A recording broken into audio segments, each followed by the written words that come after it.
इस वीडियो के अंदर हम डिस्कस करेंगे हायर ऑर्डर फंक्शन को। हायर लेवल या हायर ऑर्डर फंक्शन ऐसे फंक्शन होते हैं जो किसी दूसरे फंक्शन को एक्सेप्ट करते हैं एज ए पैरामीटर।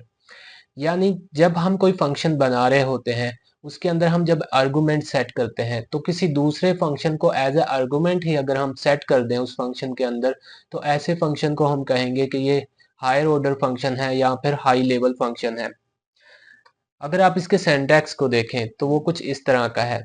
यहाँ पर इस सिंटैक्स के अंदर आपको नजर आ रहा होगा फन माई फन के नाम से एक फंक्शन बना हुआ, उसके अंदर से हमने आर्गुमेंट्स पास करवाए हुए हैं और जो तीसरा आर्गुमेंट है वो एक फंक्शन है। इस तरह के फंक्शन को हम कहते हैं हायर ऑर्डर फंक्शन।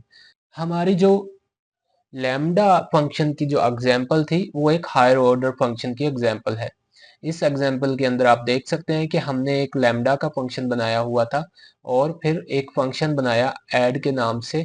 उसके अंदर से दो आर्गुमेंट्स पास करवाए हैं हमने नंबर 1 और नंबर 2 के नाम से, और तीसरा आर्गुमेंट्स बजाते खुद एक फंक्शन है माई लैम्डा।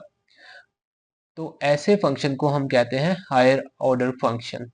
होप सो आज की इस वीडियो के अंदर आपने अंडरस्टैंड किया होगा कि हायर ऑर्डर फंक्शन क्या होते हैं। Thanks for watching this video.